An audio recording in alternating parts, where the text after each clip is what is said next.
En République centrafricaine, le nombre de réfugiés ne cesse de croître en dépit de l'amélioration du climat politique depuis début 2016. Les violents affrontements qui ont duré 3 ans sont encore présents dans les esprits. L'insécurité et la présence de groupes armés font craindre une reprise des tensions dans le pays. Les Centrafricains se déplacent toujours vers les pays voisins. Étant à la frontière, nous accueillons les déplacés et leur portons assistance. S'il y a de la nourriture, nous partageons.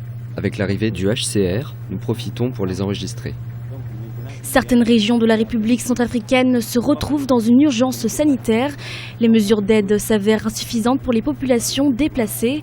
L'aide apportée dans les zones proches du Tchad et du Cameroun peine à couvrir la totalité des besoins des réfugiés. Les autorités nous ont fait comprendre qu'on a identifié à 5 km de Maïk Bokoum des sites où on compte installer ces personnes. Nos équipes se mettent au travail pour les accueillir. Nous aménageons un site et construisons les abris et les latrines d'urgence et mettons les points d'eau qu'il faut. Nous renforçons également le système scolaire qu'il y a déjà pour qu'il soit dans les conditions acceptables. Après une période de transition de 2 ans dirigée par Catherine Samba-Panza, les élections ont porté Faustin Touadéra à la tête du pays depuis mars 2016. À travers ces élections, de nombreux Centrafricains avaient porté l'espoir d'un retour définitif de la stabilité dans le pays.